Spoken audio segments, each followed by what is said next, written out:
오늘은 동방박사들이 확신한 성탄, 동방박사들이 확신한 성탄이라는 제목으로 하나님 말씀을 증거하도록 하겠습니다. 오늘 말씀은 마태복음 2장을 중심으로 한 동방박사들의 이야기입니다. 우선 1절 말씀을 보면 등장하는 이가 있습니다. 그의 이름은 헤롯 왕입니다. 성경에는 워낙에 많은 헤롯이라는 이름이 등장하다 보니 우리가 얼핏 헷갈릴 수 있습니다. 여기 마태복음 2장에 등장하는 헤롯은 예수님이 태어나시던 그 해 왕을 하던 헤롯 대왕을 뜻합니다. 그러나 헤롯 왕이라고 했는데 사실 이 자체가 아이러니이지요. 당시 실질적인 그 땅의 왕은 로마의 가이사였습니다. 그리고 우리가 믿는 하나님, 그리고 메시아로 오실 예수가 진정한 왕 중의 왕이시지요. 사람들은 인간 스스로 왕의 칭호를 그토록 열망했다고 합니다. 그래서 왕자들 가운데서도 서로 왕이 되려고 난을 일으키는 그런 역사의 아픔, 어느 나라에든 다 있습니다. 여기서 등장하는 이 헤롯은 로마 정부, 가이사의 정부에 수많은 조공을 바치면서 스스로 왕이 되겠다고 왕의 자리에 오른, 소위 말해서 허락받은 왕이었습니다. 그러니 친로마 정책을 펴면서 가이사의 이야기에 절대 신봉하였던 왕이었습니다.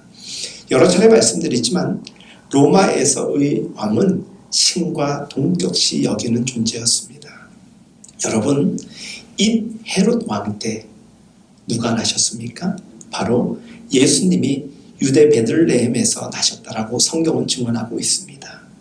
이 베들레헴에서 나신다는 이 글은 사실 구약의 여러 말씀들을 통하여서 선지자들에 의하여서 예언되었던 말씀이기도 합니다. 그러니 예수님이 나셨던 이 사건은 구약의 선지자들과 예언자들의 말의 성취, 즉 성공, 일어난 사건일 수밖에 없는 것이겠지요. 오늘 설교의 메시지 이해를 위해서 우리가 이해해야 될 두 가지 포인트가 있는데 이것을 먼저 여러분들에게 말씀을 드리고자 합니다. 잘 이해하시기 바랍니다. 여러분, 오늘 말씀에 보니까 동방박사들이 나타납니다. 그들은 어디로부터 등장하게 됩니까? 성경은 그들이 동방으로부터 등장 그리고 왔다라고 증언하고 있습니다.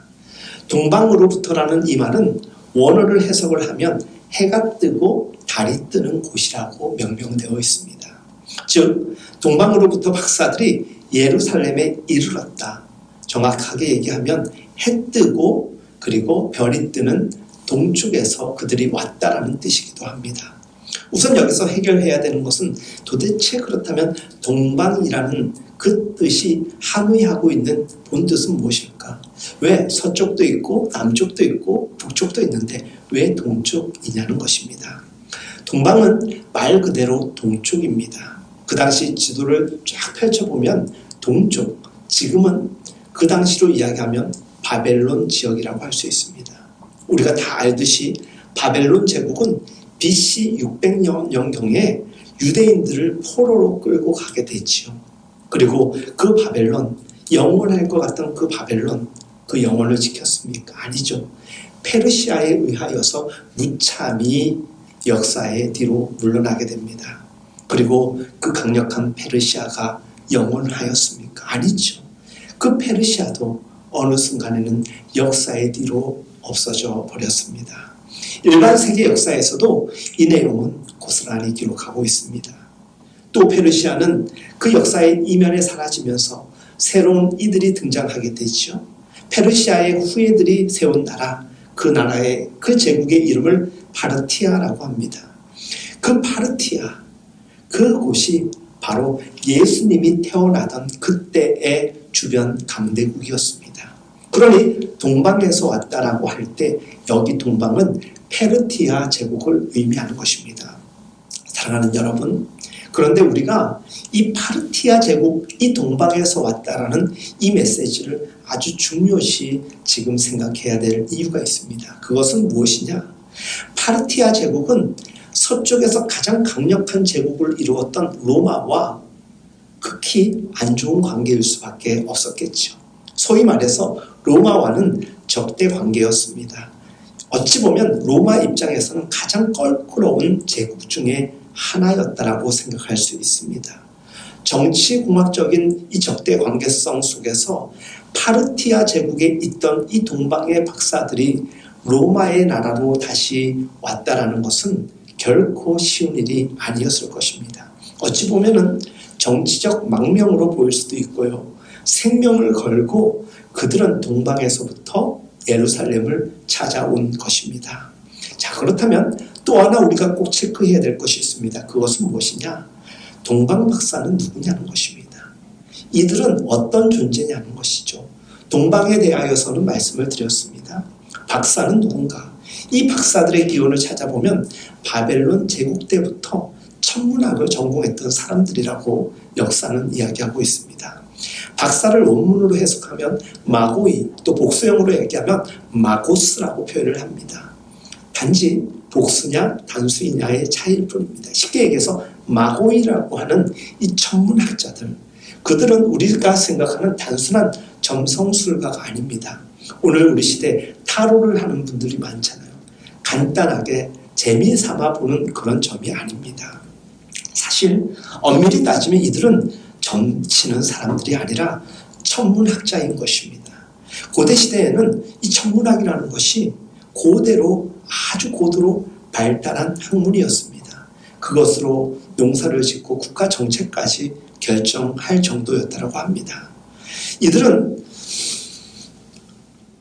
갑자기 그들의 눈에 띈 하늘의 큰 별을 보고 주저함 없이 예루살렘을 향하여서 이동할 수밖에 없었습니다. 그 이야기를 오늘 여러분들과 함께 나누고자 합니다. 오늘 본문 말씀 2절 한번 보도록 하겠습니다. 2절 말씀에 유대인의 왕으로 나신 이가 어디 계시냐? 여러분, 동방에서 온 이들이 뭐라고 지금 이야기하고 있습니까?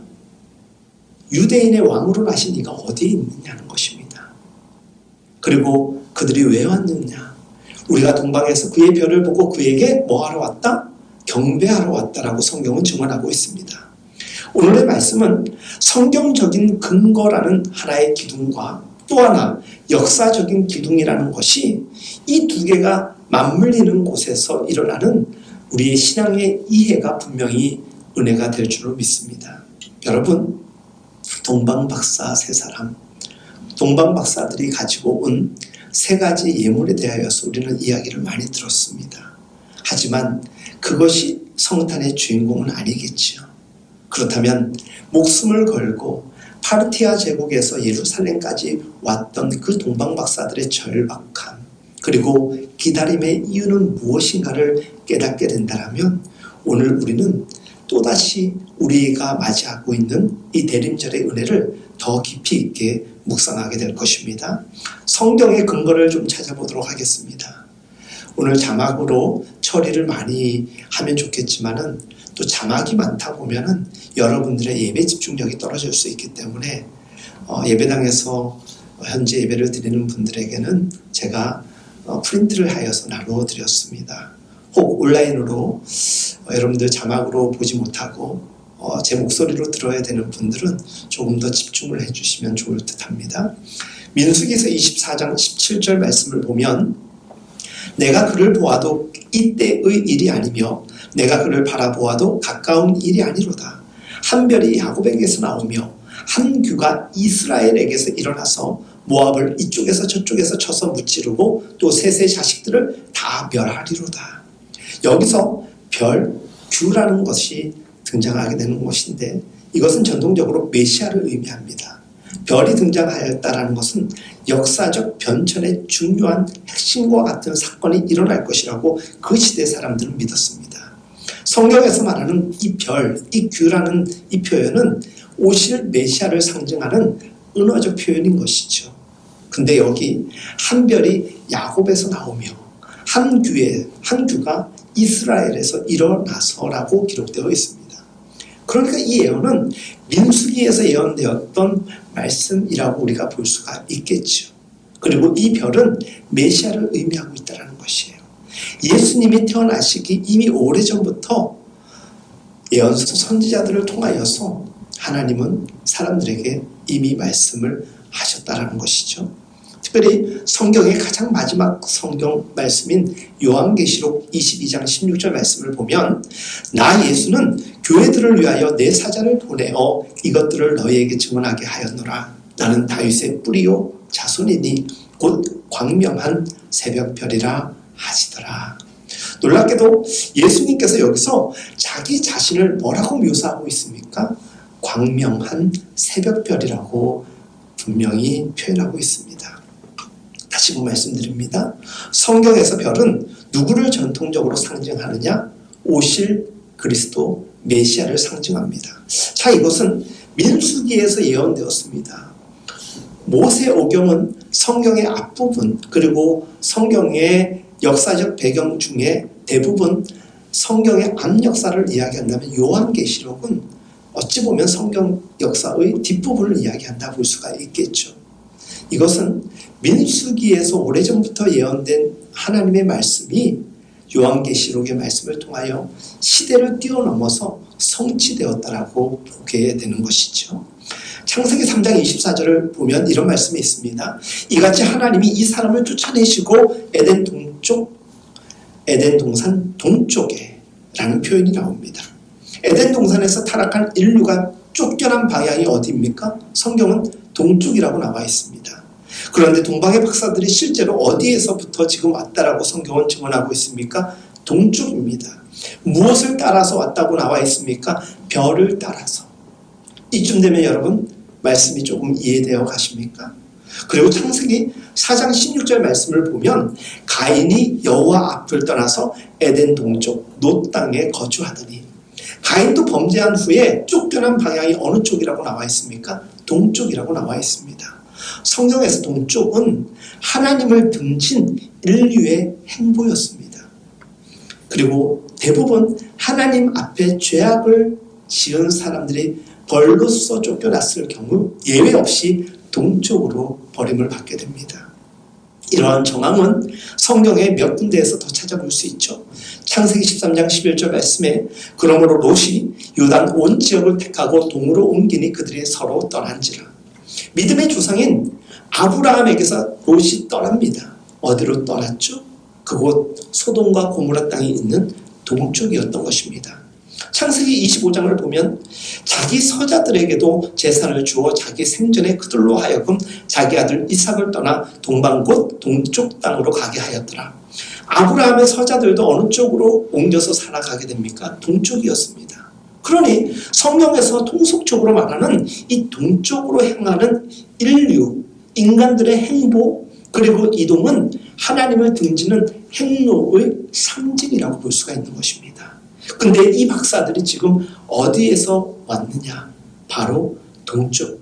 그리고 역사적으로 보았을 때는 바벨론, 페르시아, 그리고 지금 예수님 태어날 그 당시 파르티아 제국이었던 것입니다. 이는 무엇을 이야기하고 싶은 것일까? 우리가 생각해 볼 필요가 있죠. 쫓겨난 비극의 땅, 그리고 동쪽으로부터 인류 구원과 인류의 회복을 하나님께서 시작하신다는 것입니다. 그래서 성경의 말씀은 지형적으로 동서남북 어디 있느냐 그 지형적 의미보다는 그 지형이 유포하고 있는 의미가 중요하다는 것이죠. 그래서 동쪽이라는 의미에 대해서 지금 여러분들에게 강조하였던 것입니다. 제가 오늘 말씀의 이해를 위해서 두 가지 오늘 이해를 꼭 하셔야 된다고 서두에 말씀드렸습니다. 하나는 성경이 말하는 동쪽의 의미가 무엇인가, 또 하나 박사들은 어떠한 존재인가라는 것입니다. 동쪽에서 별을 보고 예루살렘을 향하여서 왔다라는 것은 하나님의 희망이 세상을 향하여 관여된 사건이라는 것입니다. 대표적으로 BC 600년 부패하고 타락했던 이스라엘이 바벨론 포로로 잡혀가게 되는 사건이 발생하게 되죠. 그런 의미에서 동쪽이라는 땅은 인간들을 향한 하나님의 심판의 무대라고 볼 수도 있는 것입니다. 일반 역사와 얼개라는 말이 있죠. 이것은 부분적인 것을 짜 맞추어서 전체 그림을 이룬다라는 것이죠. 이 말씀을 통하여서 우리가 유추해 볼 수 있는 것은 동방 박사들이 아기 예수님이 태어날 것을 알았고, 그리고 어떻게 그 별을 아무리 연구하는 사람이라 할지라도 그 별을 쫓아서 그 죽음을 건 여정을 시작한 것 아니겠습니까? 아까도 말씀드렸듯이 파르티아와 로마 제국은 적대 관계였습니다.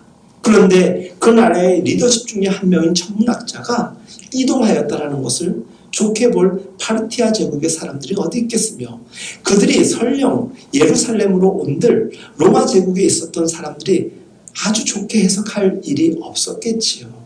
이것을 두고 정치적 만명이니 피난이니 여러 가지 구설수에 오를 수도 있는 상황, 오늘적으로 해석하면 그렇지 않겠습니까? 그럼에도 불구하고 정치적으로 적대 국가인 로마의 속국 유대 땅으로 지금 동방박사들이 왔다라는 것은 결국 그들은 포기할 수 없는, 목숨을 걸 수밖에 없는 분명한 이유가 그들에게 있었다라는 것입니다. 지금 우리는 이 연결고리를 찾아야 됩니다. 이것을 이해해야지 성경, 그리고 대림절에 우리가 누누이 강조하고 여러분들이 알고 있는 동방박사 세 사람이 예물 세 가지를 들고 예수님을 경배하러 왔다라는 이 이야기의 본뜻을 제대로 이해할 수 있는 것이에요. 사랑하는 여러분, 서두에서 말씀을 분명히 드렸습니다. 하나님을 떠난 사람들, 하나님 앞에 죄악을 지었던 사람들이 쫓겨난 곳이 대개는 동쪽이었습니다. 사회적 시각에서 볼 때 포로들의 면면을 보면 되게 똑똑한 사람들도 분명히 잡아가더라고요. 우리나라 식민지 그때를 보아도 좀 똑똑하고 그리고 도움이 될 만한 국가적 역량을 발휘할 수 있는 사람은 하나같이 일본 본국으로 저들이 다 데려갔습니다. 이때 바벨론 포로기에도 똑똑한 젊은 사람들을 다 데려갔다고 합니다. 그 중에서 이쯤 되면 여러분들 생각해 볼 수 있는 인물이 누구죠? 다니엘입니다. 다니엘, 얼마나 대단한 사람입니까? 바벨론으로 포로 당해 갈 때 그는 어린 소년이었습니다. 그런데 그는 바벨론 제국에서 총리에까지 이를 정도로 그의 지혜와 그의 분별력은 뛰어난 사람입니다. 그런데 그는 여전히 믿음을 지키기 어려운 그 땅에서 믿음을 지킵니다. 하루에 3번 예루살렘을 향하여서 매일 기도하며 하나님 앞에 지혜와 능력과 담대함을 구하였습니다. 이것을 성경은 그대로 전하고 있습니다. 다니엘서뿐만이 아닌 성경의 예언서에 바벨론 포로기에 관련된 이야기에 정면으로 등장하고 있지 않습니까? 그가 그 땅에서 총리에까지 오르기까지 사람들에게 영향력을 끼쳤겠습니까? 끼치지 못했겠습니까? 분명 그는 선한 영향력을 끼쳤을 것입니다. 그러니 총리까지 되는 것이죠. 어느 땅에서? 포로로 잡혀간 그 땅에서 총리까지 되었던 것입니다. 그러니 사람들이 이렇게 얘기를 하죠. 호랑이 굴에 들어가도 정신만 바짝 차리면 살아난다고 하지 않습니까? 분명 오늘 우리 시대 너무 어려운 시절입니다. 그래도 용기 있게 의지를 불태우면 우리가 이 시기를 못 헤쳐나갈 이유는 전혀 없습니다. 사랑하는 여러분, 그 당시에 다니엘과 일부 끌려갔던 유대인들은 바벨론 제국에서 그리고 페르시아 제국에서 하나님을 소개하고 하나님의 말씀을 증언하였을 것입니다. 그들이 말로 하나님을 증언하지 않았을지라도 그들의 분별된 신앙생활을 통하여서 사람들은 그 믿음을 배웠을 것입니다. 다니엘이 얼마나 대단한 사람일까요? 보통 제국이 바뀌면은 그 인물도 싹 갈아치우지 않습니까? 그런데 다니엘은 바벨론의 포로로 잡혀간 그 이후로, 그리고 바벨론이 무너지고 페르시아가 등장하는 그 이면에도 그는 정치적 영향을 발휘하게 됩니다. 이간질을 잘했던 사람이어서 그런 것이 아닙니다. 사회에 꼭 필요했던 사람이었기 때문입니다. 성경은 다니엘에 집중하고 있지만 사실 다니엘과 같이 묵묵히 자기의 자리에서 신앙을 지켰던 사람들이 그 시대에 적었겠습니까? 저는 많았을 것이라고 생각합니다.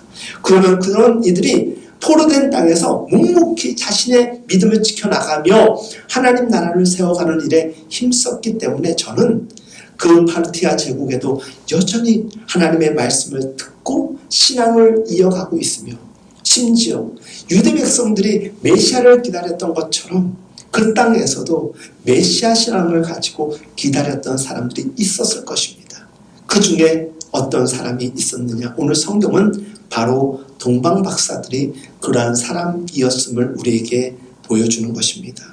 그 동방 박사들은 어떤 연유가 되었던 하나님의 말씀을 전해 듣고, 그리고 그들은 특별히 별을 연구하고 탐구하는 사람들로서 역사적으로도 큰 별이 나타나면 뭔가 특이한 현상이나 역사에 뭔가 특이한 일들이 발견될 만한 것인데, 특별히 그들은 말씀을 듣고 배우면서 이런 일들이 하나님의 역사 가운데서 등장하게 될 것임을 기다리고 또 기다렸을 것입니다.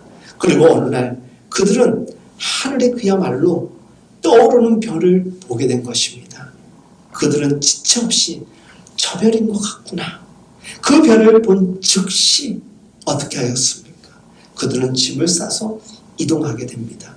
목숨을 건 여행을 시작하게 된 것입니다. 주 안에서 사랑하는 여러분, 이들 동방 박사들은 어떤 사람들일까요? 여러분들이 하나님의 말씀을 전해 듣고 그와 같은 기다림 속에 있었다고 한들, 그래서 별이 등장하였다고 한들 목숨을 걸고 적국의 땅으로까지 경배하러 갈 수 있을까요? 저는 우리는 그럴 수 있다라고 이야기하여도 그것이 결코 쉽지 않음을 저는 부정할 수가 없습니다. 세상 사람들이 설령 이해하는 0.00001%의 희미한 그 상황 속에 있다 할지라도 믿음의 사람들은 100%에 대한 확신을 가지고 살아가는 사람들 아닙니까? 수많은 사람들이 반대하고 거부하고 부정하여도 우리는 하나님의 살아계심을 믿는 사람들입니다. 동방 박사들에게도 세상적으로는 0.00001%의 그런 상황이라 할지라도 확신을 갖고 있었던 것입니다. 그래서 그들은 주저함 없이 떠났던 것입니다. 100%의 확신, 마치 무모해 보이는 어찌 보면 결단이 없이는 결국 가능하지 않은 그 여행을 그들은 출발하게 된 것입니다. 어디에서부터 어디까지? 파르티아로부터 예루살렘에까지 그들은 목숨을 걸고 갔던 것입니다. 그냥 궁금하니까 한번 가보자 그런 마음이 아닙니다. 말 그대로 목숨을 건 여정이고 돌아올 수 없고 갔다가 괜히 험한 꼴 당할 수 있다는 것을 예측하면서도 그들은 발걸음을 옮겼습니다. 저 별이 확실하다. 우리가 믿음 생활을 하다 보면 어느 순간 하나님의 개입하심이 확실하게 느껴질 때가 있습니다. 그땐 계산하지 않습니다. 뒤도 돌아보지 않습니다. 그냥 나가는 것입니다. 목숨을 걸고 그들이 파르티아 땅을 떠날 수밖에 없었던 것은 그들의 신앙을 보여주는 것입니다. 그들의 믿음을 보여주는 것이죠. 그리고 도착을 하자마자 그들은 엉뚱한 이야기 하지 않습니다. 2절 말씀에 뭐라고 기록되어 있습니까? 나신이 그가 어디에 있느냐고 묻는 것입니다. 우리가 그의 별을 보고 그에게 경배하러 왔다라는 것입니다. 그러니 이 동방 박사들의 이 고백, 이 하나의 질문, 나신이가 어디에 계시냐는 이 질문 하나만 보더라도 우리는 그들의 신앙이 보통 신앙이 아니었음을 우리는 알 수 있습니다. 그때 바로 3절에 이와 같이 기록되어 있습니다. 헤롯 왕과 온 예루살렘이 듣고 소동한지라 혼란이 일어났다는 것입니다. 여러분 한번 생각해 보십시오. 유대인들이 왕이 났다는 소식을 들으면 기뻐하며 잔치를 벌여야 되는데 도리어 역사적 근거와 기록을 가지고 있었던 그들 예루살렘의 사람들과 왕과 제사장과 심지어 성경에 아주나도 똑똑한 서기관들조차도 그 일에 대하여서 크게 요동치 않습니다. 마음만 분주합니다. 뭔가 사람들이 어수선합니다. 일사불란하게 경배의 잔치를 벌여야 될 판에 그들은 왠지 모를 혼란에 휩싸이게 됩니다. 4절에 왕이 대제사장과 그리고 서기관을 모아서 묻습니다. 그리스도가 어디에서 나겠느냐라고 묻는 것이죠. 지금 이 질문은 동방의 박사들에게 묻는 것이 아닙니다. 대제사장과 누구? 서기관들. 이들은 어떻게 말하면 그 시대 신학학자입니다. 누구보다도 성경에 아주 깊이 있게 조예가 있는 사람들이었습니다. 그들에게 묻는 것입니다. 그리스도가 어디에서 나겠느냐는 것이죠. 여러분들, 이 그리스도는 헬란 말로 메시아를 뜻합니다. 그러니까 히브리 말로 이것을 해석을 하면 메시아가 어디에서 났느냐라고 지금 왕이 그들에게 묻는 것입니다. 조금의 주저함 없이 성경의 정통한, 그리고 성경의 역사 예언서를 바탕으로 하여서 이미 알고 있었던 그들은 이야기합니다. 뭐라고 이야기합니까? 이르되, 바로 그들은 유대 베들레헴 이오니, 이는 선지자로 기록된 말씀이라고 왕에게 답변합니다. 이 말인 즉시 그들은 동방박사들보다 이미 오래전부터 예수님 메시아의 나심을 알고 있었다라는 것입니다. 그러면서 펼쳐지는 이야기를 한번 주목해 보십시오. 또 유대 땅 베들레헴아, 너는 유대 고유 중에서 가장 작지 아니하도다. 내게서 한 다스리는 자가 나와서 내 백성 이스라엘의 목자가 되리라 하였음이니이다. 오늘 이 이야기는 길게 할 수 없는데, 이때부터 정치적 왕으로 있던 이는 예수에 대한 살해 동기를 분명히 합니다. 그리고 그로부터 엄청난 사건이 일어나게 되죠. 오늘 이 부분을 다 다룰 수는 없습니다만, 여러분, 여기서 우리가 확인할 수 있는 것은 무엇입니까? 동방박사들의 행보와 행로, 그들이 걸어간 길과 이 사람들로 이야기하는 왕과 그리고 대제사장과 서기관들의 행보를 우리는 비교해 볼 수가 있습니다. 동방박사 사람들은 수백 년 전부터 구정으로 말로 내려오던, 왜? 성경이 그들에게 제대로 전해지지 않았던 곳이기 때문이죠. 파르티아에서 바벨론 시대 때 포로로 잡혀오던 사람들로부터 구정으로 듣던 그 이야기를 믿고 있었던 그 동방의 박사들은 별을 보고 조금도 주저함 없이 예루살렘을 향하여서 목숨 걸고 왔습니다. 그런데 그 땅에 이미 성경을 오래전부터 믿고 따랐던 왕과 그리고 대제사장과 그리고 서기관들, 사람들은 어떻게 이야기합니까? 헤롯이 가만히 박사를 불러 별이 나타난 때를 묻고 베들레헴으로 보내며 이르되, 가서, 이렇게 얘기합니다. 7절은 가서 자세히 알아보고 찾거든 내게 고하여 나도 가서 그에게 경배하도록 알려달라고 이야기합니다. 여러분, 예루살렘의 왕과 궁궐의 사람들은 우리도 경배하러 가겠다라고 말을 했습니다. 그런데 중요한 것은 무엇입니까? 말을 하는 것이 중요한 것이 아니라 갔느냐가 중요한 것입니다.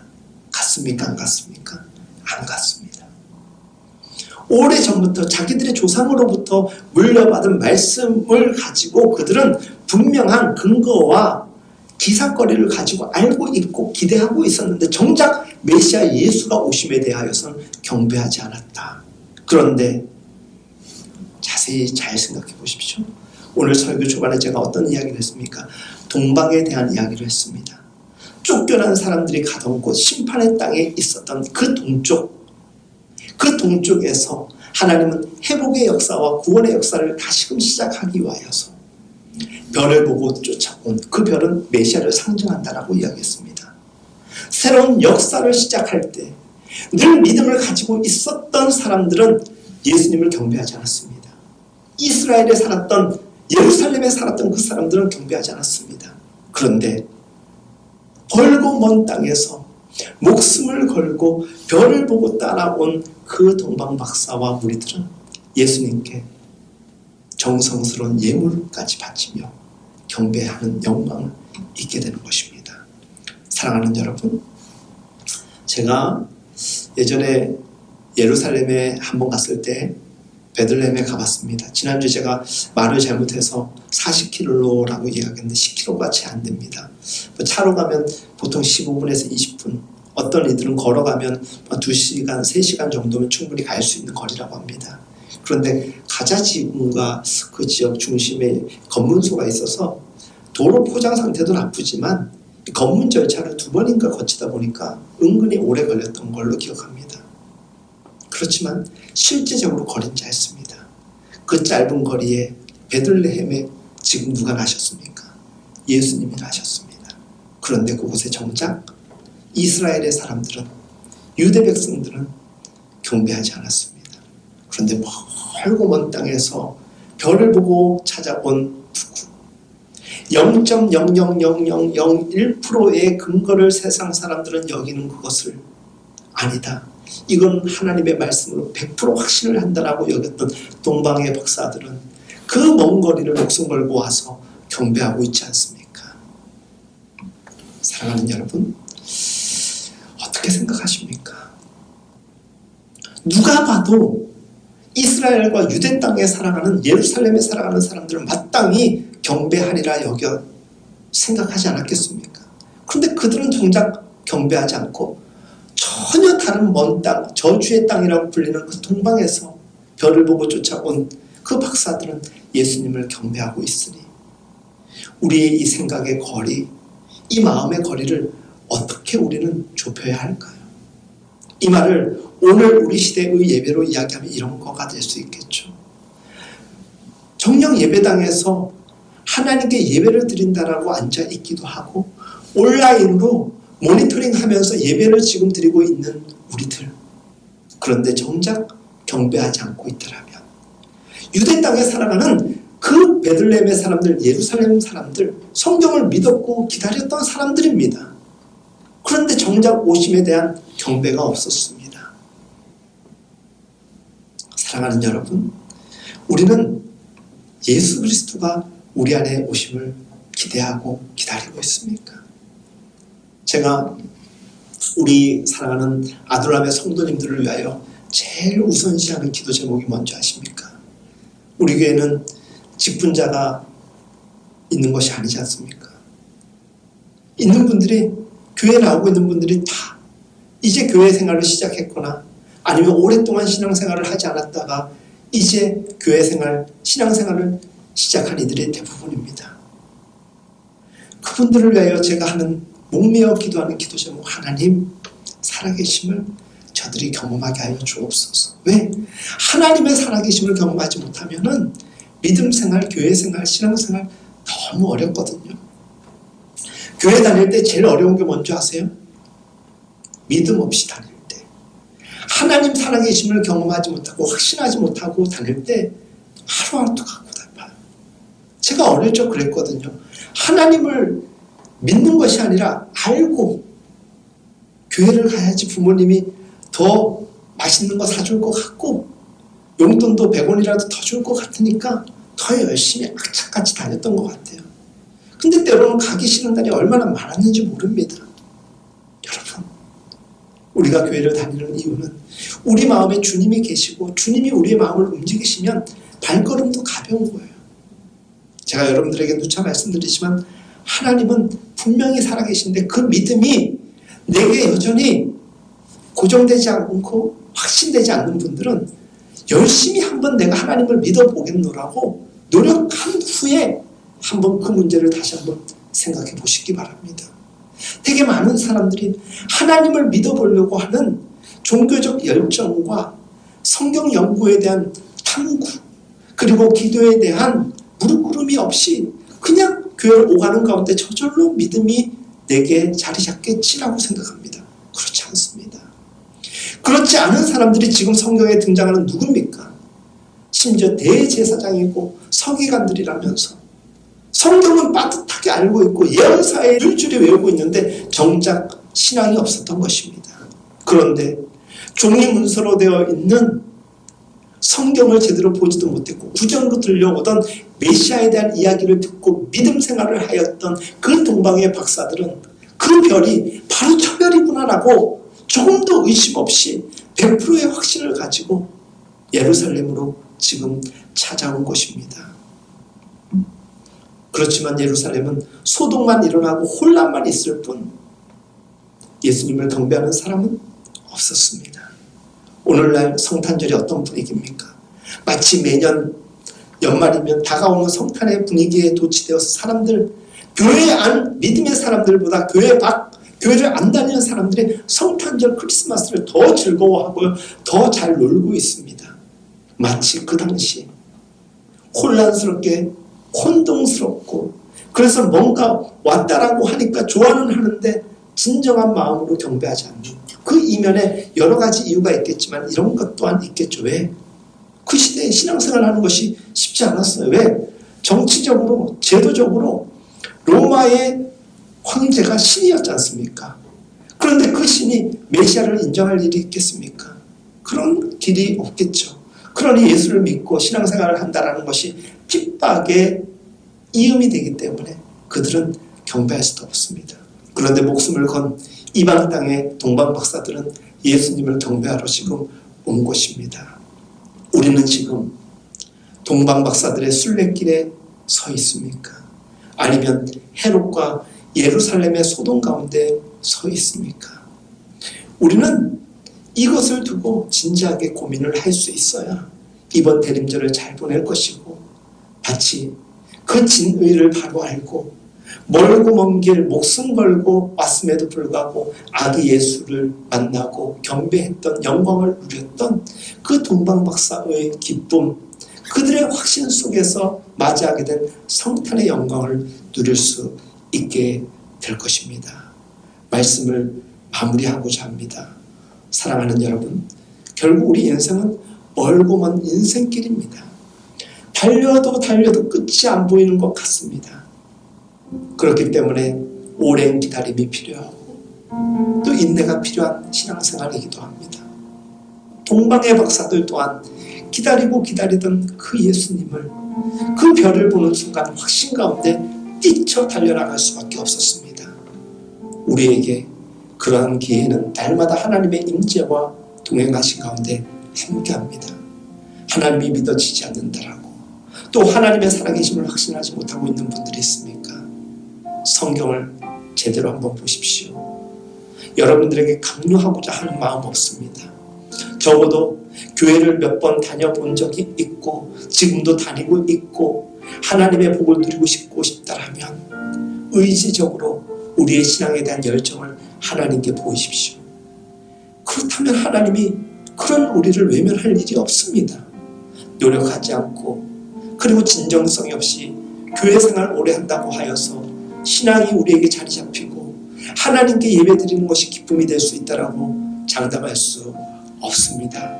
0.0001%라고 이야기하는 세상 사람들의 말에 근거하지 않고 하나님의 말씀을 그 확신에 찬 100%로 여기고 믿음 생활을 하며 기다렸던 그들에게 로마 그 여행길은 결코 죽음의 길이 아니었고 소망과 생명의 길이었던 것입니다.